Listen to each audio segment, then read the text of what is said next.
SIR குறித்து ஏற்கனவே நாங்கள் எங்களுடைய தோழமை கட்சியினுடைய கூட்டத்தை கூட்டி அதிலே எங்களுடைய தலைவர் தளபதி அவர்கள் தமிழ்நாட்டில் உள்ள அனைத்து கட்சி கூட்டத்தை நவம்பர் 2ஆம் தேதி என்று நினைக்கிறேன் அன்றைய தினம் கூட்டுவது என்று முடிவு செய்திருக்கிறார். அதில் தமிழ்நாட்டில் உள்ள அனைத்து கட்சிகளுடைய கருத்துக்களும் பதிவு செய்யப்பட்டு அதற்கு பிறகு தொடர் நடவடிக்கை எடுக்கப்படும். 2016 திமுக தான் கேட்டுச்சு அப்படின்னு சொல்லி அண்ணாமலை குற்றம் சாட்டியிருக்காரு. எப்படி பார்க்குறீங்க? கிடையாது. அதாவது இது இங்கே இருக்கக்கூடிய சிறுபான்மை மக்களை ஒட்டுமொத்தமாக வாக்காளர் பட்டியலிலிருந்து நீக்குவதற்கும் பட்டியலினத்தவர்களை நீக்குவதற்கும் தேர்தல் ஆணையத்தின் மூலமாக இன்றைக்கு ஒரு நடவடிக்கையை ஒன்றிய அரசு மேற்கொண்டிருக்கிறது. இதை எந்த காலத்திலும் திராவிட முன்னேற்றக் கழகம் கேட்கவில்லை, ஏற்கவில்லை. பீகாரிலே அப்படி நடந்திருக்கிறது. ஏனென்று சொன்னால் நம்மிடத்திலே 2002ஆம் ஆண்டு வாக்காளர் பட்டியல் அடிப்படையிலே அதுதான் கடைசியாக நடந்த எஸ்ஐஆர். அதில் நடந்த அந்த வாக்காளர் பட்டியல் சீர்திருத்த அடிப்படையிலே இன்றைக்கு அதில் யாரெல்லாம் வாக்காளராக இருந்தாலும் அவங்கெல்லாம் வாக்காளர்களாக இருக்க முடியும். ஆனால் அதே நேரத்தில் தொடர்ந்து இந்தியாவில் இருக்கக்கூடிய அதாவது அகதிகளாக இங்கேயே பல்லாண்டு காலமாக இருக்கக்கூடிய நம்முடைய இலங்கை தமிழர்கள் போன்றவர்கள், அதே போல் வேறு நாடுகளிலிருந்து வந்தவர்கள், அவர்களெல்லாம் குடியுரிமை பெற முடியாத ஒரு சூழ்நிலை ஏற்பட்டு விடுகிறது. இலங்கை தமிழர்களுக்கு நாம் இங்கே வீடு வசதியிலிருந்து ரேஷன் பொருட்களிலிருந்து எல்லாமே கொடுத்து கொண்டிருக்கின்றோம். ஆனால் அவர்களுக்கு இங்கே குடியுரிமை கிடையாது. அப்படி ஒரு 11 ஆண்டுகள் 12 ஆண்டுகள் இருந்து இன்னும் சொல்ல போனோமேனால் அவர்கள் மூதாதையர்கள் இந்தியாவில் இருந்ததற்கான ஆதாரங்களை நிரூபித்தால் கூட அவர்களுக்கு வாக்காளர் பட்டியலில் இடம் கிடைப்பது கிடையாது.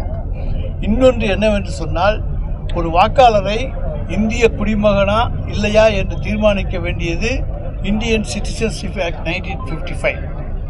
ஆனால் இதிலே அவன் இந்திய குடிமகனா இல்லையா என்பதை தீர்மானிக்கின்ற அதிகாரத்தையும் தேர்தல் ஆணையத்துக்கு வழங்கப்பட்டிருக்கிறது. அது ஒட்டுமொத்தமாக நம்முடைய அரசியலமைப்பு சட்டத்துக்கு எதிரானதாகும்.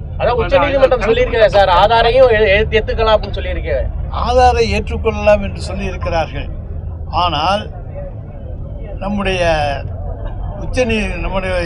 ஆதாரை ஏற்றுக்கொள்வது என்பது வேறு.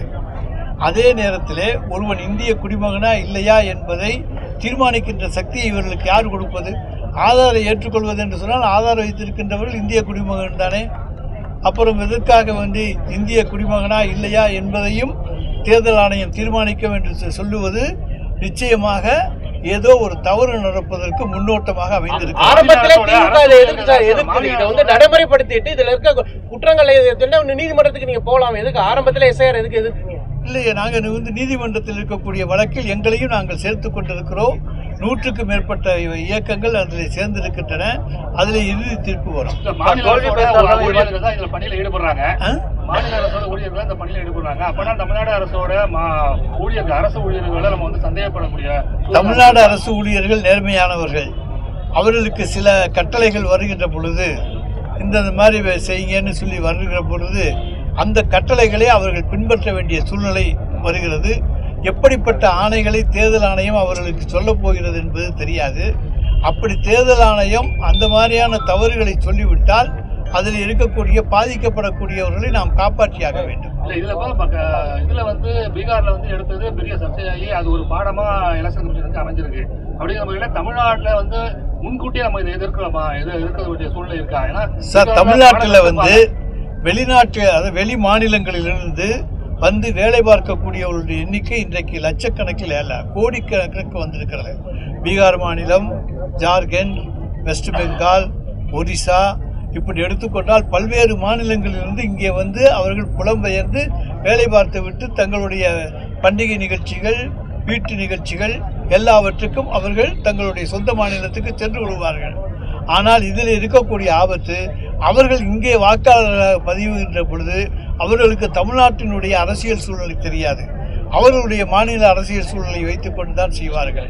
எனவே வெளிமாநில தமிழ்நாட்டை பற்றி தெரியாமல் ஒரே இடத்துல நிரந்தரமாக இருக்க முடியாதவர்களை எல்லாம் வாக்காளராக சேர்க்கக்கூடாது என்பதுதான் எங்களுடைய ஒவ்வொரு மாநிலத்தையும் இது போல நடந்தாலும் தமிழ்நாட்டில இருந்து புலம்பெயர்ந்து சார், நம்ம தமிழ்நாட்டிலேருந்து புலம்பெயர்ந்து வடநாட்டுக்கு போறவங்க அங்கேயே நிரந்தரமா தங்கிடுறாங்க. அங்கேருந்து 3 மாசத்துக்கு ஒரு இடம் போறதில்ல. ஆனா பீகார்லேருந்து வர்றவங்க கோயம்புத்தூர்ல 3 மாசம் வேலை பார்க்குறாங்க, திருப்பூர்ல 3 மாசம் வேலை பார்க்குறாங்க, திருச்சியில 3 மாசம் வேலை பார்க்குறாங்க, திருநெல்வேலியில 3 மாசம் வேலை பார்க்குறாங்க. இப்படி அவர்கள் அடிக்கடி இடத்தை மாற்றிக்கொண்டிருக்கின்றார்கள். தற்காலிகமாகத்தான் அவர்கள் இருக்கிறார்கள்.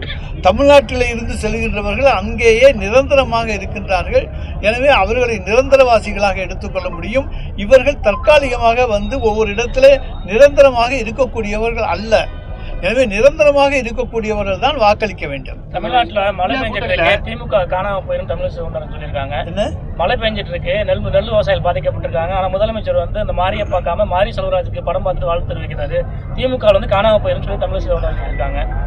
அதாவது 2026 தேர்தலுக்கு பிறகு பாஜக தமிழ்நாட்டிலிருந்து காணாமல் போகுமே தவிர எங்களுடைய தலைவர் காணாமல் போக மாட்டார்.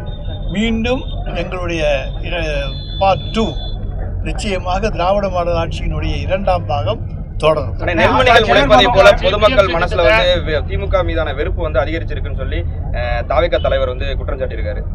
நெல்மணிகள் முளைத்திருப்பது போல வந்து வெறுப்பு வந்து முளைத்திருக்கு. அவருடைய வெறுப்பை வந்து இப்படி வெளிக்காட்டி இருக்கிறாரே தவிர பொதுமக்களிடத்தில் எந்த வெறுப்பும் கிடையாது. அதுக்கு உண்டான நஷ்டஈடுகள் கொடுத்து எடுத்துக்கொண்டு இருக்கின்றோம். எனவே எந்த பொதுமக்களும் பாதிக்கப்பட்டதாக சொல்லப்படவில்லை.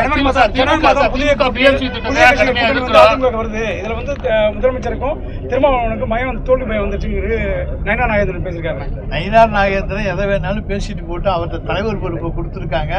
அதுக்காக அவர் எதை வேண்டும் என்றாலும் தன்னுடைய பதவியை காப்பாற்றிக் கொள்வதற்காக அவர் பேசுவது தானே தவிர புதிய கூட்டணிகள் ஒன்றும் அவர்களிடத்திலே வரப்போவதில்லை.